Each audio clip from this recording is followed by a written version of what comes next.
Hi, Daniela. Good morning. Good morning, Viorel. How are you doing? It's I'm good. doing fine. Doing fine. Thank you. Good to reconnect. Exactly. It was really long time. Welcome to this podcast. It's called Expat Stories. I look So, forward to see how it looks like. do you consider yourself an expat? Yes, actually I do because I've been spending the past 6 years and a half living in Bucharest, Romania. And for me, it was like one of my dreams come true. Hmm. How come? Why was that the dream? I had my first business relocation ever back in 2005 when I'm from the Bulgarian seaside, and actually I took a great senior leadership opportunity for the telecom in Bulgaria, which required me and my family to relocate to Sofia. And people might say you just move from one city to the other, but actually it's more than that. And that was my first interaction actually with expat's wife, because back then the telecom was just sold to American investment fund, and all of the senior leaders of the telecom were expats. They were coming from all over the globe. They were coming with a very diverse background. And for me, it was like, wow, I'm not just surrounded by Bulgarians who are stretched exactly like me, how to adapt to a bigger city, how to help their families to become, let's say, feel comfortable in a new environment, but as well, you have people I've never thought about that they have this opportunity to go outside their country, to live in a new culture, to get integrated faster and successfully. And that was the first time actually. It was how many years? It's 17 years ago when I was surrounded by them. And one of the funniest stories from this period was that I was sitting in a room which originally was set for 5 people, but actually we were 13 people in total.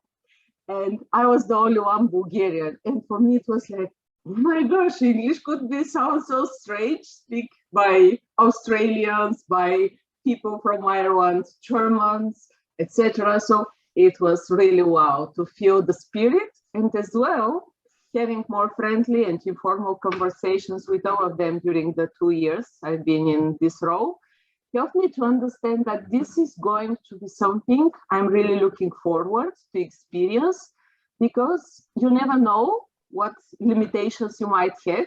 You never know how it looks like to be outside your origins and to be surrounded by people who don't speak your language, who don't know who you are and what you want to accomplish in their country. So, long story short, it was a dream which came true, and I'm really excited to share more during today's podcast. So, the first experience, international experience, was actually in your country, surrounded by all these international colleagues, Yes. learning about the cultures, learning about, how to live in a different way. Let's call it like Mhm. that, even if it was a very crowded, small room. True. Then, well, what happened? How did you decide, okay, maybe I should go to the next level and go outside the country, abroad to work? Well, Yeah, how was it? it was a very good moment for me to look for a change, because on a personal side, my both daughters went to study abroad. One of them actually went to study in Brussels. The other one decided to go for education in one of the cities in Bulgaria. And I found this is the perfect moment for me to combine my career aspiration and lack of ability to continue my further senior leadership development in the country with the opportunity that I'm not that needed to my family anymore, because we managed to do it pretty well, working and living together. But it was really time to see how we could make it work from 3 different countries. And I started searching around, and because I really dreamed to go for a sales role, I found the closest career opening for the same company actually in Romania. I went through a very long interviewing process, so I finally took the good news that I'm the selected candidate, and it was prior Christmas. And I had to mobilize myself to go through the next steps very fast, which in terms of handover in Sofia, for sure had to take longer. On the personal side, it was pretty easy. And I didn't know what to expect actually with this new assignment. So end of January, I had to be available in Bucharest. Hmm. Hold on for a second. You said it was easy to communicate to your family that you are moving and this is how your life is going to be from now on. Was it? How did you tell them? Probably they were aware of the process, but when you received the decision, I'm moving out. How was that conversation? Do you remember it? Yes, I do, because as mentioned, the good news come prior Christmas. So the family were all together for New Year celebration. And I still remember that we were at home together with my daughters and as well some of their friends. And my older daughter, she was already living and studying in Brussels for 3 years. So we somehow had a family experience to help her to relocate from Bulgaria to Belgium. And for the younger one, it was quite a similar experience to say goodbye again to friends in Sofia and to go to a smaller city in the country. So they both were pretty much in my shoes. And they were telling me, Mom, it's going to be fine. We know you're some big dreamer. We know you help us to make it work. So for sure, we trust it's going to be something you're going to enjoy a lot. And it was like a Christmas/New Year conversation. And I took a full support from them and as well from their friends who knew the family. They knew that 3 of us are free spirits, 3 of us are always open to stretch ourselves. So it was a very supportive environment with high level energy. So you could imagine. I can see a big smile on your face. Probably it was a pleasant moment after all. So it was for the better, not for the worse. Oh, for sure. Mm-hmm. Then in January, you moved out. You started the new job. Do you remember those moments? Maybe the first weeks, maybe the first months living in a different country. Okay, not that far away, but still a different country. What was in your heart? What was in your mind? Now I'm living here. I'll be here for maybe a couple of years or more. How was that experience? The first weeks, the first month in a new country, different country. The manager who hired me for this opening in Romania, she was German, and she's still a very inspirational role model for me after all of these years. She told me, Daniela, you're very talented to pick the right career opportunity at the right moment and at the right location. And I didn't know what she means, but actually it was a combination from a major transformation the company had to go through, which was a spin-off. So Hewlett-Packard had to be split into companies just in a couple of months since I joined the Bucharest team. In addition to that, the team itself were under transformation because they tend to work a bit in silos, working with completely different stakeholders. And I had a lot of challenges from leadership standpoint going to the office. On a personal side, I remember that I really dreamed to integrate in this country as fast as possible, which meant I pretty easily say yes to the opportunity to go and take some Romanian language lessons. And actually doing this domestic stuff, finding an apartment, put your favorite belongings around you, that was the easiest part because I immediately felt that I'm at home being surrounded by my books and some of other small things which make me feel I have a pretty safe environment. But all of the rest, it was a lot of stretch because going to the office, even I had a background working for the same company, I had to work on building business acumen from scratch because it was sales operations processes, new operating models and different expectations coming from customers, partners, etc. So it was a lot of stretch during the days. Going home, my Romanian teacher was waiting for me twice per week. And she was coming with pretty demanding expectations that, Daniela, we have to work. And this is not only during the classes, you have to take some hours in the upcoming days to come prepared for the next one. And I ended with pretty long days when it was like I'm rolling from working challenges, going home when I was completely tired and, to be honest, not very well prepared with my homework. And when the teacher went home, I had to open my laptop because there were still some tasks I put it for myself in order to understand the business, to get to familiar with the processes, etc. And the first 3 months passed so fast, I didn't manage even to realize that I'm in a new country. And I had my one-to-one with my manager, and I shared with her that, Brigitta, I'm only working and I only have a lot of topics to deal with, but I don't have free time.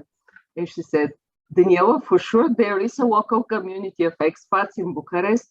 Try to do your best, try to find them and be exposed to them.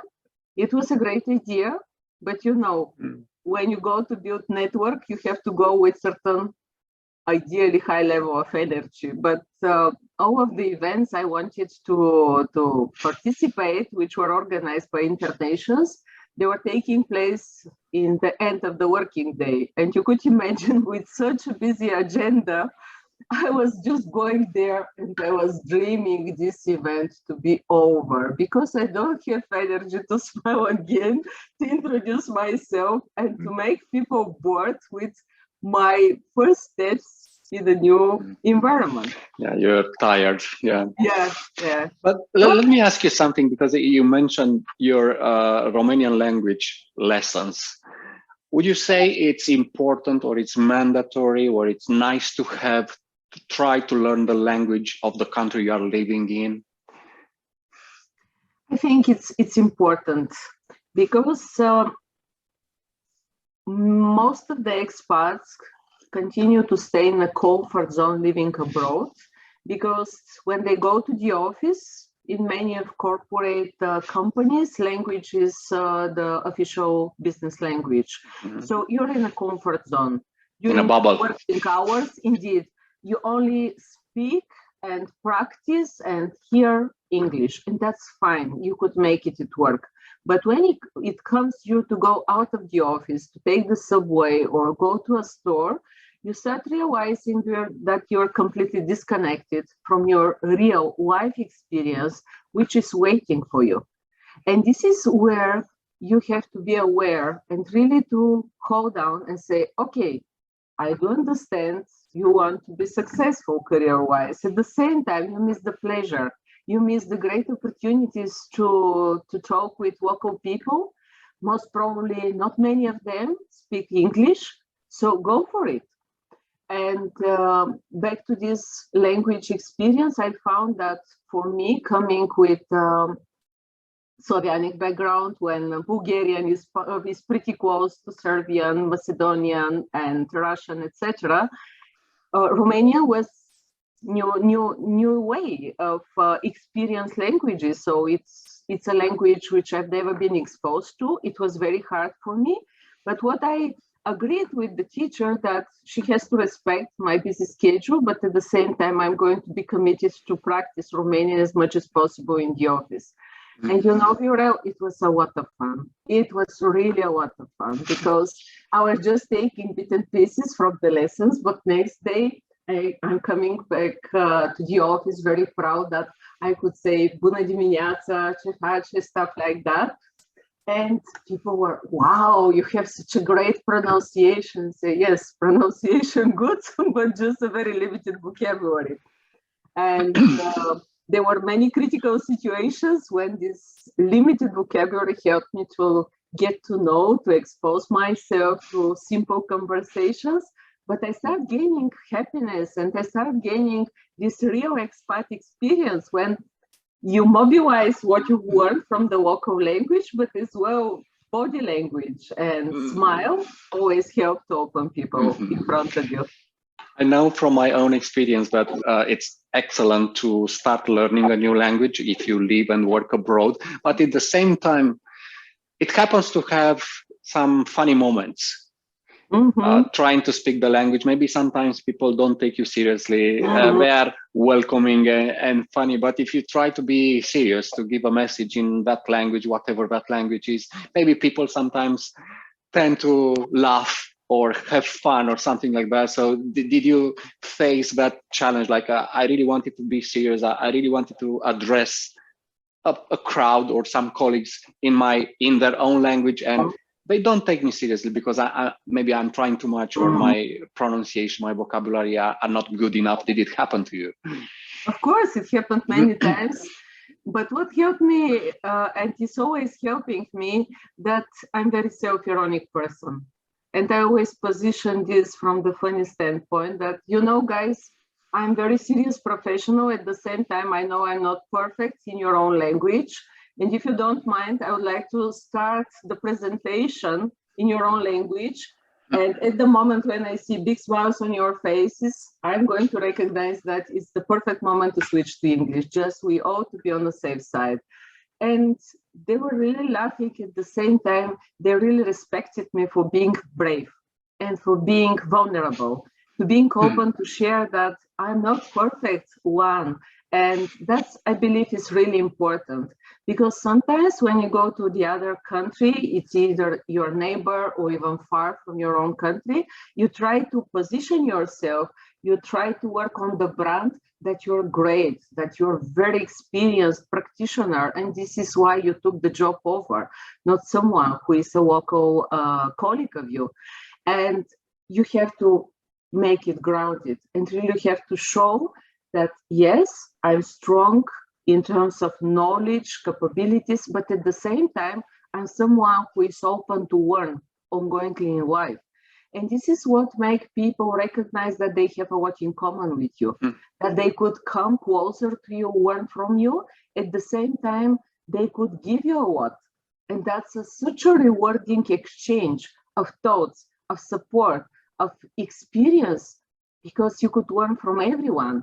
And speaking even a couple of words of the local language helps you to make this distance shorter and really to work on trust, on the, on the amazing trust and respect which all human beings have in common. Yeah, I met many expats in different countries, and most of them move to a different country in order to accomplish some objectives, be it personal objectives, be it professional objectives. So somehow this is how initially at least the expats work. I have some goals, I have some objectives. And I want to ask you if you had this type of objectives when you decided to move, and then constantly maybe realigning with those objectives, asking yourself, am I progressing against those goals? Did you work in the same way? I had my goals, I had my objectives. Actually, my initial plan was not to move to Romania first. My initial plan was because of the relocation of my older daughter. My initial plan was to relocate to Belgium. I was actively searching for career opportunities in the country, starting from HP and as well in other corporate companies. The issue was that I didn't find something which is going to be a continuation of my career. At the same time, I start realizing that it's not that important to live in the same location together with family member, because maybe I'm going to miss this family member from the opportunity to grow, because she's going to know that her mom is around, and maybe I'm not going to reach what I want. She's not going to reach what she could reach from this environment. So I said, hold on, let's look for something else. And this is why my conscious decision, and actually the chance I gave myself, was with Romania. And back to your question about goals, yes, on top of my mind was to continue my career growth, because I was already recognized for a female talent program. I invested 2 years in very intensive trainings and assignments and projects at networking. And I was really dreaming that after the graduation of this challenging talent program, when we were only 50 women across the globe, I'm going to find the next career opportunity. At some point, I started realizing that the senior career opportunities is not that easy to find. And maybe I have to shift a bit the goals. And I said, you see, wife goals are equally important to career goals. We all tend to believe that career is part of life, but sometimes we miss the focus and we're that much focused on career only. So actually, I found that my life goals related to coaching, education, and development were perfectly matched with what I found in Romania. And it was actually helped me a lot to progress on coaching side with accreditation, with projects, with clients, etc. So I think that's something which comes with you going for both moves. You start realizing that you have more on your life agenda. It's not only career.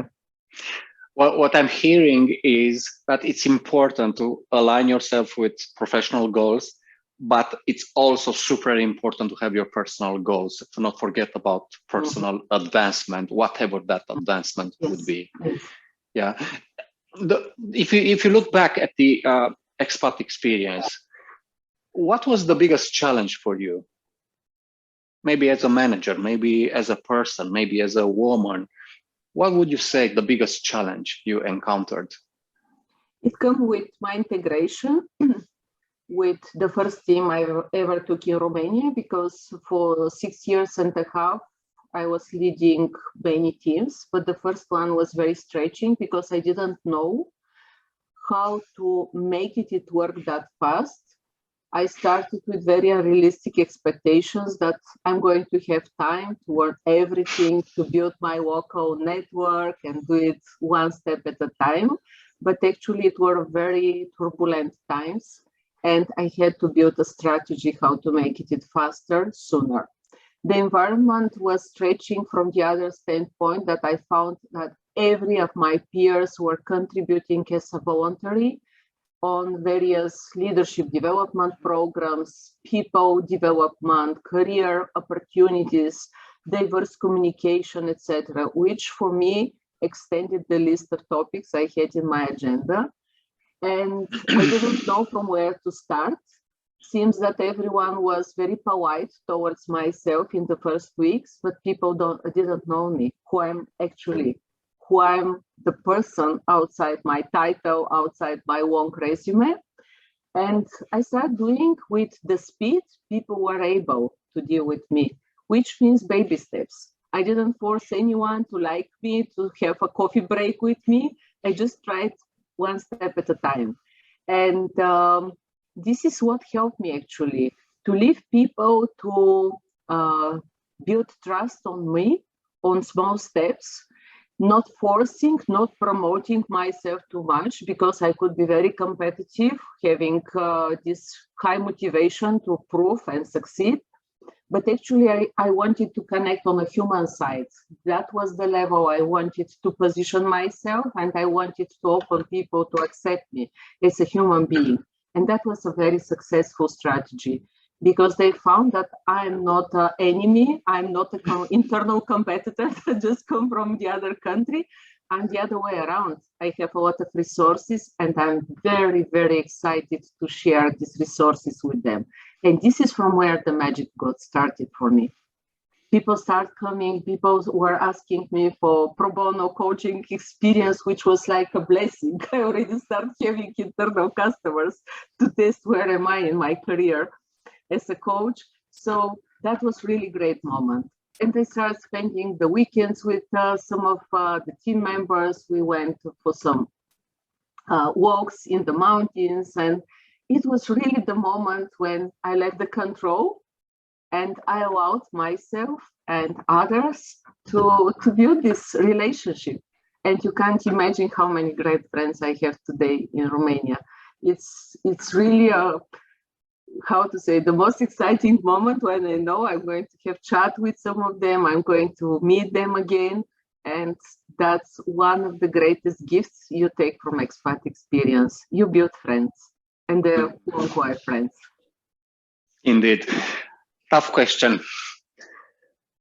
After a couple of years in your situation with family spread it in different corners of Europe, of the world, did you feel alienated from time to time, like having big questions, where is home? Actually not, because looking back to the whole experience I had moving from Varna to Sofia, from Sofia helping a family member to go to Brussels, later on helping the other one to another city, later on helping myself integrate in Bucharest, I've realized that home is where you have your own presence. When you feel present, when you feel you're useful towards others, and when you feel there is friends who are surrounding you. And I managed to build this flexibility to feel home in every single Romanian city I visited for the weekend or during bank holidays, because I only had myself there, my willingness to build friendships and willingness and curiosity to explore what is around. So it was not that much about domestic stuff. Do you have amazing living room or kitchen, or you have great dishes you're going to taste? It was more about taking me to a new place and open my heart towards others.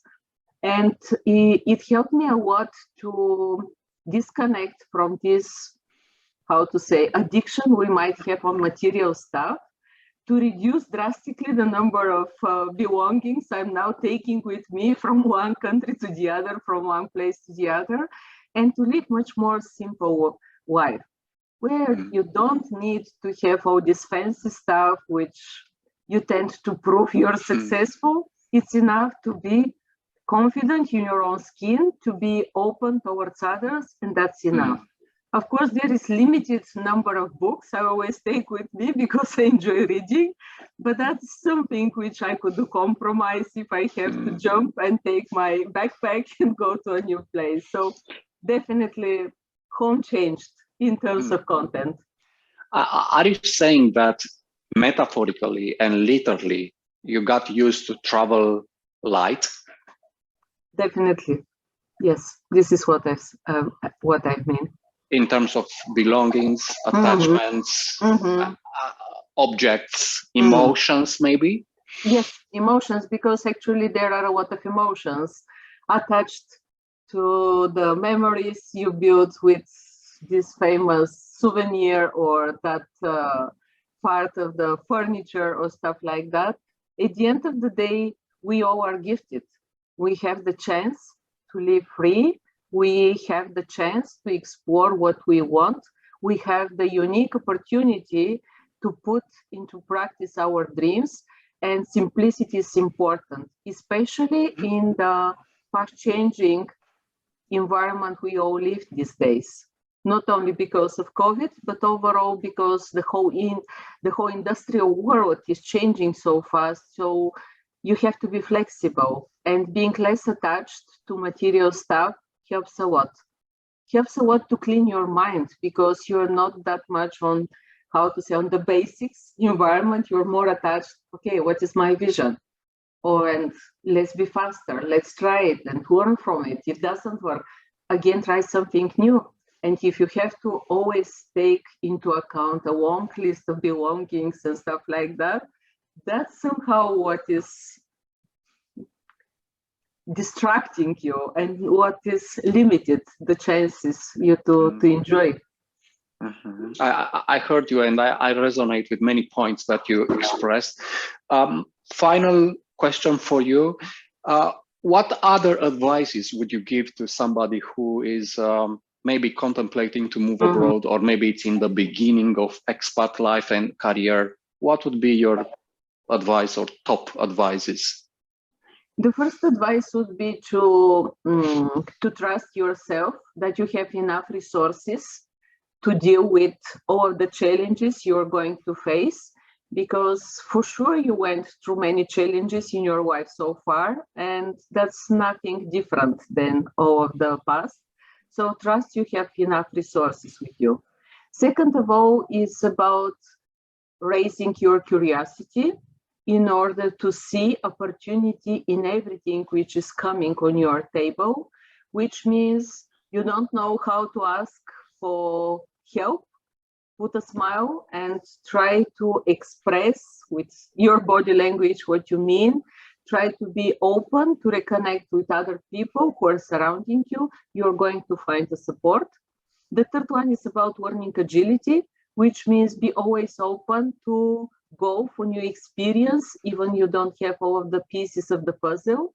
And last but not least, if this is not what you wanted to experience, that's perfectly fine. Give yourself the permission to try something else. And last but not least, if you already have family, kids, that's the perfect opportunity you to make the family together, closer, and to prepare this family to all of the great chances they are going to face in life. Because you could stay in your own home country, you could have your parents helping you with the kids, you might have a very strong and well-designed supportive system, but going together 4 family members, 5 or even less, is going to give you completely new and very rewarding experience to become a family. And maybe last one, go and build friends. This world is full of great, amazing people, and you could learn from every one of them. So be open. Wonderful. Thank you very much for your wisdom, for sharing your expat stories and experiences with me and with our audience. I appreciate very much the time we spent together, Daniela. Thank you. Thank you, Viorel, for giving me this opportunity. And it was really a nice conversation for me, which definitely brings me a lot of memories already put on back of my head. So once again, thank you for the chance. Thank you, Daniela.